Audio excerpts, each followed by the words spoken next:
Big boss. अबे साले कहते हैं ना खाने में मजा है ना पीने में मजा है, कहते हैं ना खाने में मजा है ना पीने में मजा है। हाय खुजली, भैया लाइन बदल गए। शेर भूल गया। भूल गया। कहते हैं ना फेंकने में मजा है ना रोटी सेकने में। इरशाद इरशाद। कहते हैं ना फेंकने में मजा है ना रोटी सेकने में। दूसरों का आपस में लड़ाओ, असली मजा है लड़ाई देखने में। बहुत ओके, हम बात बिग बॉस के हर एक कंटेस्टेंट की करेंगे। जैसे झापड़ की ये चोट, अरमान का ये चेहरा, नेजी की ये सुस्ती, शिवानी की ये ओवर एक्टिंग, प्लस सना मकबूल, उसने मेरी मार ली, मैंने उसकी मार ली, और रणबीर भैया। अरे तू ड्राइवर है कि? एक मिनट, सना सुल्तान तो रह गई। ओके, तो शुरू करते हैं पायल भाभी से, जो अरमान की पहली वाइफ है। ये बिग बॉस में ज्यादा दिन रहना चाहते थे, लेकिन बिग बॉस ने इन्हें लात मार के दूसरे हफ्ते में ही निकाल दिया। फिर ये बौखला उठी, उसके बाद इनका रिएक्शन कुछ ऐसा था। मुझे अपने आप को दिखाने का मौका ही नहीं मिला, मुझे गेम खेलने का मौका ही नहीं मिला। बहुत अफसोस है भाई, जिंदगी भर चेष्टा की, मुझे बहुत बड़ा प्लेटफॉर्म मिला था जहां मैं इंडिविजुअल अपनी पर्सनालिटी को शो कर सकती थी, पर मौका ही नहीं मिला। हाँ, कहते हैं खिसियानी बिल्ली खंबा नोचे, तो कहानी में ट्विस्ट अब शुरू होता है। इन्होंने बाहर जाके वो क्लिप देखी जिसमें शिवानी इनकी पोल खोल रही थी। जब गए थे ना इनके घर पे, तो भाभी ऐसी करी थी, ए खाना डाल दे इसको।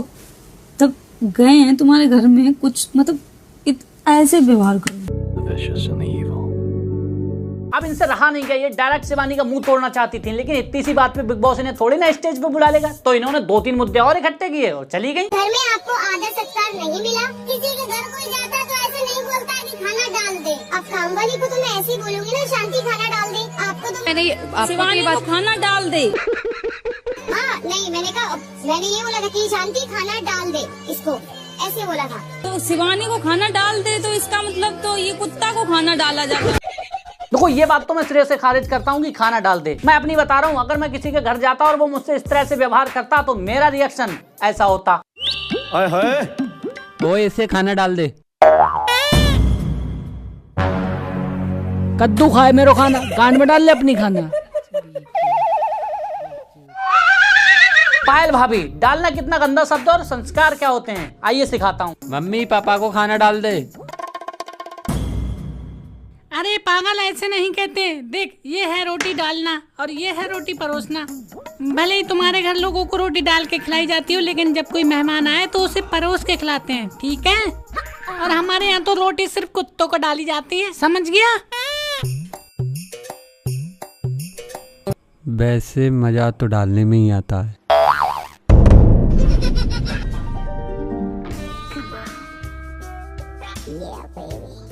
भाभी आप हमें अच्छे लगते हो। थैंक्स। भाभी आप हमारे सबसे फेवरेट हो। Thank you so much. But यार मैं एक बात के लिए गिल्टी हूँ। क्यों, किस बात पे? भाभी सुंदर लगती है। साले कुत्ते।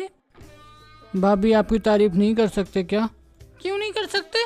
आप तो देवर भी हो, आप तो मजाक भी कर सकते हो। देखा आपने? तो भैया ये तो थे हमारे संस्कार। और शिवानी ने जिस हिसाब से इनकी पोल खोली है, लग रहा है अंदर से भरी बैठी थी। मैंने बोला कि आप ऐसे समय पे आए हो कि मैं आपका वेलकम नहीं कर पा रही हूँ क्योंकि मेरे पास समय नहीं है, पर यहाँ पे आपने ऐसा दिखाया है कि आपका हमने इज्जत नहीं किया, आपको बुला के नहीं। आपने ये भाभी, मैं अभी भी बोल रही हूँ, आपने जब आपकी शादी में लोग आए तो आप उस टाइम पे इसको इतनी बेइज्जती फील हुई होगी, वो दर्द साफ नजर आ रहा है। आपने खाना खिलाया, लेकिन आपके जो मेन लोग थे उनको खाना खिलाया, बाद बाकी आपने जो पास से थे वो चले गए। यहाँ तक कि मैंने ये भी देखा था, छोटा बच्चा दूध के लिए रो रहा था, तो भैया के ये शब्द थे, क्यों आए हैं जब ये दूध के लिए? मैं किसी का ठेका ले लूं, अपने दम पर आते। और मैं तो कहूँगा शिवानी तो इतनी पागल कैसे हो सकती है? कोई तुझे अपने लायक नहीं समझ रहा है, तेरे मुंह पे बेइज्जती कर रहा है, फिर भी तू पीछे पड़ी है।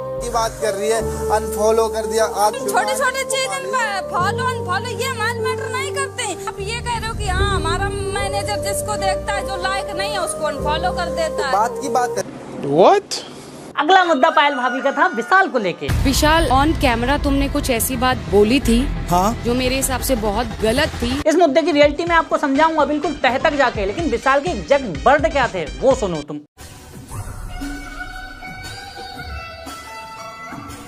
मेकअप को ज्यादा अच्छे लगते हो भाभी, सही बोल रहा हूँ। मेकअप को ज्यादा अच्छे लगते हो आप। एक चीज के लिए गिल्टी हूँ मैं। बस अच्छे वे में बोल रहा हूँ। अब तुम मुझे बताओ, बेचारे ने क्या गलत बोला? बेचारा माँ की कसम भी खा रहा मैं है, अपने मम्मी की कसम खा के बोल रहा हूँ, मैंने वो वे में नहीं बोला था। थप्पड़ भी खा रहा। तू तो बोलता नहीं है, तू तो बहुत दूध का दूल्हा है। सॉरी भी बोल रहा है। गलत प्रोजेक्ट हो गया तो मुझे माफ करना, बट कोई माँ की कसम ऐसे ही खा लेगा क्या? और जिस तरह की तुम्हारे बीच बॉन्डिंग दिख रही है उससे साफ नजर आ रहा है कि तुम्हें उससे अच्छी नहीं लगती थी, वो भी तुम्हें अच्छा लगता था। तो उसने अगर तुम्हें अच्छा बोल दिया तो इसमें क्या गलत बोल दिया? किसी की तारीफ करना पाप है? अगर पाप है तो फिर ये भी पाप होना चाहिए। ओहो, आज तो कतई जहर लग रही हो।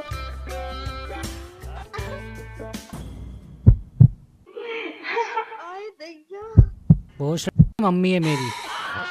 अच्छा तो मेरी मम्मी भी सवाल उठा सकती है, लेकिन नहीं, हमारे घरों के संस्कार ये नहीं है। अब मैं बताता हूँ राई का पहाड़ बनाने के पीछे पायल भाभी का क्या लॉजिक था। तो मैंने एक चीज नोटिस करी, पायल भाभी जब स्टेज पे चढ़ी तो वो एक ही शब्द बार बार दोहरा रही थी, क्यों आप इतने बड़े टेलीविजन अर्थात पायल भाभी सिर्फ 2 बिग बॉस में रुक के आई थी। उसके बाद जब ये घर गई इन्होंने देखा इंस्टाग्राम पे शिवानी की रील ट्रेंड कर रही है, विशाल की और रणबीर की, ना अरमान का पता, ना कृतिका का और ना इनका। और अब तो ये बाहर भी आ गई और ये दोबारा वहां पे चढ़ी अपने आप को दिखाने के लिए कि इतने बड़े टेलीविजन पे, ताकि जब ये घर वापस जाए तो लोगों को कह सके कि मैं इतने बड़े टेलीविजन पे इतना बड़ा ड्रामा करके आई हूँ। तारे कोई और मुद्दा बना लेती, अरमान की सच्चाई बताने आ जाती। इतने बड़े तो उसने तुम्हारी बेस्ट फ्रेंड से शादी कर ली। अभी विशाल बच्चा एक बात बोला तेरे को कि भाभी खूबसूरत है, वैसे भाभी खूबसूरत नहीं है विशाल, इसलिए उसने मारा तुझे। भाभी खूबसूरत होती तो तू बोलता पागल। अब मैं तुम्हें दिखाता हूँ इनके असली चेहरे। ये आदमी किसी टाइम पे सिर्फ पायल भाभी का हस्बैंड हुआ करता था और कृतिका पायल भाभी की बेस्ट फ्रेंड। उसके बाद क्या हुआ वो तुम खुद देखो। कृतिका पायल की लाइफ में आई, मेरी लाइफ में आई और उसको बोला कि भाई तेरी फ्रेंड अच्छी लगती है, तो इसने भी मजाक में कहते अच्छा ठीक है फिर। अच्छा मतलब कृतिका भाभी पहले इनकी दोस्त थी ना? फिर दोस्त थी, देहरादून लेवाए जा रही थी कि 7 दिन के लिए रुक जा। हाँ अब रुकी है। अब रुकी गई, अब फिर रुकी गई, जिंदगी भर के रुक गई। ये चेहरा देखो, इसमें तुम्हें लग रहा है इसने खुशी से हाँ बोला होगा। सबका बदला लेकर अतरा। और ये चेहरा देखो, देखो देखो दरिंदगी चेहरे से टपकती है, नंबर 1 का कमीना है। छी छी। और पहले एज्यूम करके देखो उस आदमी की सोच कितनी घटिया होगी जो उसकी बेबी बगल में बैठी है और उसकी बेस्ट फ्रेंड पे डोरे डाल रहा होगा उसी के सामने। क्योंकि शादी एकदम से तो हो नहीं जाती, पहले नैन मटक्का, फिर आस्की, फिर और तुमने मुंह से बोला है कि उसने मजाक में बोला था अच्छी लगती है, तो इसने भी मजाक में कहते अच्छा ठीक है फिर। तुमने सीरियसली शादी कर ली, वो भी उसके पीछे। वाह। एक दिन मैं बाहर थी और ये लोग कहीं थे साथ में, तो इन्होंने बात करी होगी आपस में कि शादी करते हैं। उसने कहा करते हैं, तो ये लोग शादी करके आ गए। मैं बाहर थी, मेरे को फोन आया कि रे पायल एक ना खुशखबरी दे रही है। मैं इनकी हर एक चीज समझ जाती हूँ। नहीं तो तुमने शादी कर ली, मैंने यही बोला। देखा आपने लापरवाही का नतीजा है। लौट सबके लगेंगे पर लगेंगे उसके जो सबके लिए अच्छा बन के रहेगा। एक बात बताओ, तुम्हारा पार्टनर तुमको शादी करके बोले हेलो जान मैंने शादी कर ली, अब तुम बताओ क्या करोगे? तुम्हारे पास सिर्फ 2 ऑप्शन है, या तो उसके साथ खुशी से रहो या डिवोर्स ले लो। अगर रजामंदी से होती तो वो भी साथ में होती ना, तुमने तो पीछे की, सामने करते तो वो करने नहीं देती। और भाई का तो स्टेटमेंट ही अलग था। ना करे ना, आज के दिन बाहर हस्बैंड वाइफ रहता है, उनकी 36 अफेयर है बाहर, उनके चक्कर में आके वाइफ बेचती है, डिवोर्स होते हैं, वो दिखता वो ठीक है। एक आदमी 2 शादियां की, सब समाज के सामने ले आया, सब चीजें खराब हो ठीक किया, आज उनको हाथों में रखते हैं, उन्हीं के लिए कमा रहा है, उन्हीं के लिए जी रहा है, उन्हीं का फ्यूचर सिक्योर कर रहा है। मतलब इनके हिसाब से कहना कि अगर ये किसी का शादी नहीं करते तो उसके साथ अफेयर में रहते और पहली बीवी से मारपीट होती, फिर और डिवोर्स। उससे अच्छा था उसको शादी करके घर ले आना और महान बन जाना। इसे महान बनना बोलते हैं, धोखा देना। और बेस्ट फ्रेंड से भी तो मिल लो। तू एक भाई बहन एक दोस्त के रिश्ते को खराब कर रहा है। दोस्त के रिश्ते को खराब कर रहा है। वाह, ज्ञान भी कौन दे रहा है? जिसने सगी बेस्ट फ्रेंड के हस्बैंड को चुरा लिया। अरे तू है ऐसी बेस्ट फ्रेंड पे।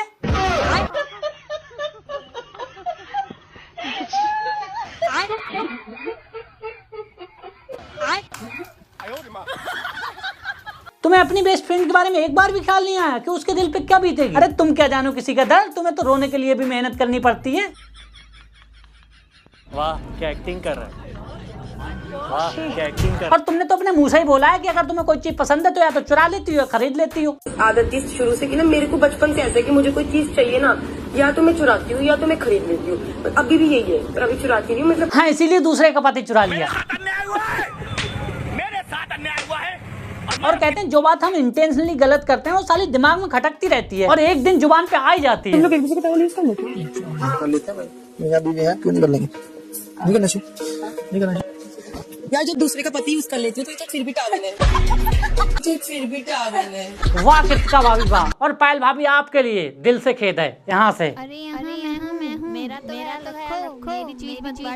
सॉरी भाभी, मेरी होने वाली बीबी की आवाज है ये। सॉरी पायल भाभी, मुझे इस संसार में अगर कोई बंदा अनलकी लगा तो वो हो आप, क्योंकि एक लड़की की लाइफ में होते ही कौन है, माँ बाप, बेस्ट फ्रेंड और पति। बेस्ट फ्रेंड धोखा दे जाए तो माँ बाप होते हैं, माँ बाप पहले ही छूट गया, और जिसके लिए पति के पास आई थी वो भी नहीं मिला। आज से 12 साल पहले मैंने अपना घर छोड़ दिया था अरमान के लिए। इनसे मिली थी, मैं बैंक में जॉब करती थी, मैंने वो जॉब भी छोड़ दी, घर भी छोड़ दिया, जितना अपना इन्होंने पर एक सच्चाई दिखाई अपनी। इन्होंने मुझे सब कुछ बताया था पहले से कि मेरे पास कुछ नहीं है, तुझे बस प्यार दे सकता हूँ, कुछ नहीं। मैं उस प्यार के भरोसे से आई थी। खैर अरमान भाई, हाथ नहीं उठाना चाहिए था। उसने सिर्फ इतना ही बोला ना कि तुम्हारी बीवी खूबसूरत है। अबे जब तेरी दोनों बीवियों को लेके तू पब्लिक प्लेटफॉर्म पे आया है, लड़कों के साथ रखने लाया है, वो तो कॉम्प्लीमेंट देंगे। तू हाथ कैसे उठा रहा है बे? हमारे जैसे किसी पे हाथ उठा, हम हाथ काट के तेरे पिछवाड़े में। और एक यूनिवर्सल ट्रूथ है कि ताली एक हाथ से नहीं बजती। उसने बोला कि मुझे भाभी अच्छी लगती है। और वैसे भी कोई किसी को नहीं छेड़ता जब तक कोई छुड़वाना ना चाहे। नहीं। और जो शब्द रणबीर भाई के हैं उससे आपको अंदाजा लग जाएगा कि ताली एक हाथ से बजी भी नहीं है। कम बात करते हो, पूरा दिन आप सबसे पहले कपड़े पहन के मेरे सामने आप परेड करते हो, मेरे सामने आप परेड करते हो, तो बात में कुछ तो वजन होगा। और हमने तो ये भी सुना है आपके इंटेंशंस बुरे हैं, आप बुरे इंटेंशन वाले। एक बीवी होते हुए और एक शादी करते हो, फिर मेड पे भी हाथ डालते हो। क्या मेड पे केस है ना उसका?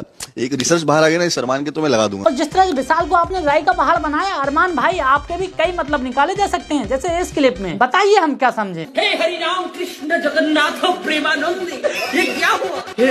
और ये तो इंस्टाग्राम पे वायरल है। लोग कमेंट में क्या लिख रहे हैं आपको पता है? तीसरी शिकार की तलाश में मगरमच्छ। अरमान अंदर से थर्ड वाइफ लेके आएंगे। आपने बिल्कुल सही बोला, क्योंकि ये चंद्रिका को बहुत गंदी नजर से देख रहे हैं और इनकी नजर अच्छी नहीं है। सना मकबूल की। और वो छोड़ो, इक्वालिटी कहाँ है? मैं कहती कभी जस्ट इन केस रोल को उल्टा कर दो। पायल जी अगर किसी आदमी को लाती, will you be okay with it? वो लाके क्या घर में रखेगी? नहीं, जंगल में रखेगी। अभी से हाथ पैर फूलने लगे। Tell me, will you be okay with it? वो बात की बात है, इनका कोई जवाब थोड़ी है। नहीं जवाब दो। अब बात करते हैं ओवरऑल बिग बॉस की। कौन बिग बॉस में अच्छा खेल रहा है, कौन फेक है, कौन रियल है, किसने बिग बॉस को धोखा दिया और किसने टीआरपी बढ़ाई? तो पहले नंबर पे हमने रखी है बड़ा पाव गर्ल।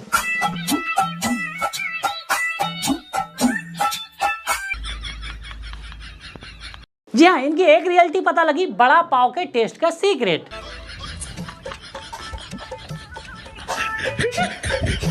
दूसरी, जब ये घर के अंदर एंटर हुई तो इन्होंने बोला, बाबा जी आपकी बेटी इतनी अमीर हो गई कि बिग बॉस के घर में आ गई। यार अमीरी का बिग बॉस में एंट्री से क्या ताल्लुक? मुझे यहीं पे शक हो गया था कि इन्होंने इतनी सारी मेहनत जो बाहर की थी वो सिर्फ यहाँ तक आने के लिए थी, क्योंकि इनकी रियल पर्सनालिटी तो वो थी नहीं। ये तो सिर्फ आराम करने और खाने आई हैं। हंस भी ऐसे रही, लग रहा है शरीर में जान ही नहीं बची है। सारी एनर्जी बाहर लड़ाई में खर्च करके आई है। बिग बॉस सोच रहे होंगे ये लड़ेगी, बट लड़ेगी तो तब ना जब बचपन से लड़ाका होगी। वो तो यहाँ आने के लिए ड्रामा था। बिग बॉस धोखा दिया है इन्होंने तुम्हें। तो वो क्या लड़ेगा जो शिवानी को ऊंची आवाज तक से रो रहा है? मेरे बेटी की कसम खा के कहती हूँ वो लड़की मेरे दिमाग में ये सोचती हूँ चल ठीक है। इसीलिए वीकेंड के बार में अनिल कपूर ने फुटेज ही नहीं दी इनको। किसी ने पहले रियलाइज क्यों नहीं किया? चंद्रिका आप नहीं बताओगे, पायल आप बताओ। बिग बॉस ने फिर हिंट दिया इनको कि यार थोड़ी बेइज्जती कर दो इनकी, शायद ये समझ जाए कि इनको क्यों बुलाया है। और मतलब जैसे कि डिप्लोमेटिक आंसर आ गया। डिप्लोमेटिक आंसर, एक से आगे बढ़ते डिप्लोमेटिक आंसर आ गया। और आप ये कह रही हैं कि मुझे बोलने नहीं दे रहे हैं, समझ नहीं आ रहा है क्यों? अरे क्यों भाई, लड़ने के लिए बुलाया है, वो नहीं बोलने दे रहे। दूसरे नंबर पे आते हैं हमारे रणबीर भैया। इस बंदे से ज्यादा भाई रियल मैंने कोई बंदा नहीं देखा। और इस बंदे की जब मैंने ये फुटेज देखी, रणबीर मगर ये अचानक से बिग बॉस में जाने का डिसीजन कैसे लिया? सर एक्चुअली मुझे ये लोग हर साल कॉल करते हैं। आई थिंक इनके जो वेले एक्टर्स की लिस्ट है उसमें मैं हर साल होता हूँ। भाई मैं दंग रह गया। मतलब जो बंदा अपने ही मुंह से अपनी तारीफ करने की बजाय अपनी बेइज्जती कर रहा हो, उससे रियल क्या हो सकता है? ऐसे लुक किस लिए है? किसी फिल्म के लिए या ऐसे? ये मेरी बेरोजगार लुक है। और एंटरटेनिंग के मामले में तो भाई तुम पूछो ही मत। बिग बॉस में अगर कोई बंदा सबसे ज्यादा एंटरटेनिंग अगर मुझे लगा तो वो है यही। चाहे ड्रेस में उर्फी को फेल करना हो, बोल देते इसको आप सुभान अल्लाह, क्या कारीगरी है। कटारिया की कॉपी करना हो, मोटी होगी मैं करता हूँ, मेरा मन करता है। चाहे शिवानी की कॉपी करना हो, इनकी टक्कर तो सिर्फ शिवानी ले पाती है। क्या बन रहा है? अंडा बन रहा है। हाँ, ये इनका वीक पॉइंट है पूरे बिग बॉस में। मैं तो ये देख रहा हूँ, ये आदमी सिर्फ अंडे की तलाश में फिर रहा है। पहला आइटम है सना सुल्तान का अंडरवेयर, ये मैं डाल रहा हूँ कुएं में। इसके लिए मेरी विश है कि घर के राशन के जितने अंडे हैं वो डबल हो जाएं। यहाँ तक कि हर रोज 2 अंडे मिलते हैं, फिर भी ये हालत है। वो अंडा भी खा रहा है, वो सिर्फ अंडे पे नहीं जी सकता, बिकॉज अंडे से अंडा आप खाओगे वो बाहर कुछ नहीं निकलेगा। इतना अंडे की फिराक में रहता है ये आदमी। अगर इनका बस चले ना तो मुझे तो लग रहा है ये खुद दे दें। आज सिर्फ 2 ही लूंगा क्योंकि चिकन है मेरे पास, तो सिर्फ 2 ही लूंगा। जो मेरे कल वाले 2 हैं वो मैं कल खाऊंगा। अरे अनिल कपूर तक अंडे पे चर्चा कर रहे हैं। अगर आपके अंडे जो आपको मिलने थे वो किसी ने चुरा लिए, तो सर मैं उनको यही कहूंगा कि मेरे अंडे अपने मुंह में मत डालो। बाकी शिवानी भी अच्छा गेम खेल रही है। रियल तो फुल है लेकिन थोड़ा ओवर भी है। कैसे ओवर है कैसे रियल है आओ समझाता हूँ। रियलिटी की निशानी नंबर 1 टू स्वीट। वो टू स्वीट बनती है। क्या कहा आपने? Too sweet sir, too sweet. कोई बंदा अपनी जुबान से ऐसा शब्द नहीं बोलना चाहता जिससे उसकी बेइज्जती हो, लेकिन ये बंदी बेधड़क बोल रही है। यहाँ सबसे फैक्चुअल मेरा ही शरीर है। फैक्चुअल क्योंकि आप अगली बंदे को पता है वो फ्लेक्सिबल का सही प्रोनाउंस नहीं कर पाएगी, लेकिन फिर भी बोल। बाकी कटारिया की बेइज्जती, आटा तो लगा भाई, कभी बिल्कुल फंसा ही है दिमाग पे। रणवीर की बेइज्जती, तुम्हारा देख देख कमाई और टेढ़ी रोटी हुई। ओवर कहाँ पे है आओ दिखाता हूँ। यार कोई बंदा मोबाइल में हाथ में मोबाइल पकड़ के फील के साथ कैसे रो सकता है। दूसरी ओवर एक्टिंग यहाँ लगी, तेज रोई, मुझे लगा अचानक से कुछ हो गया और भाई भी हैरान है कि रोऊं या हंसूं। तीसरी ओवर एक्टिंग मुझे यहाँ लगी। ये तब की फुटेज है जब बिग बॉस में सबने एक दूसरे को चिट्ठी भेजी थी, जबकि और सबको 4-5 से ज्यादा ही चिट्ठियां मिली थी, जबकि शिवानी को सिर्फ 1 चिट्ठी मिली थी। उस बात से बहुत बुरा लगा और रोना भी आ गया, क्योंकि नॉमिनेशन में इसका नाम ना है, इसलिए चाह रही थी कि रो के सभी भाइयों को अपनी तरफ कर लो और फिर बच जाओ। मस्त प्लान। बाकी सना मकबूल भी काफी चुलबुली है। बॉडी दिखाऊंगी ना अपनी, पागल हो जाएगा। किसी की इतनी अच्छी बॉडी नहीं होगी यहाँ पे, है ना। सना सुल्तान की शायरियां इतनी बढ़िया है कि डॉक्टर के पैसे बच सकते हैं। उसकी इबादत से नूर मिलता है और जो झुक गया, जैसे किसी को बेहोश कराना हो तो शायरी सुनवा तो उसके सजदे में उसे कुछ ना कुछ जरूर मिलता है। हुआ ना। बचा एक आखिरी आदमी जिसकी संक्षेप में व्याख्या इस वीडियो में करूंगा और विस्तार से किसी और वीडियो में। नेजी भाई, इन पे मैंने रिसर्च टीम बैठाई है, क्योंकि जब से इनको मैंने देखा है इनका एक ही रिएक्शन रहता है। जानना सिर्फ मैं ये चाहता हूँ कि इनको ये जो नशा है, नींद का नशा है, किसी और चीज का नशा है। बाकी वीडियो पे 50,000 लाइक और 1,000 कमेंट आते हैं तो अगली वीडियो भाई विस्तार से बनाऊंगा सना मकबूल, सना सुल्तान। तो फटाफट करो और सब्सक्राइब करके बेल आइकन और इंस्टाग्राम लिंक डिस्क्रिप्शन में। बाय।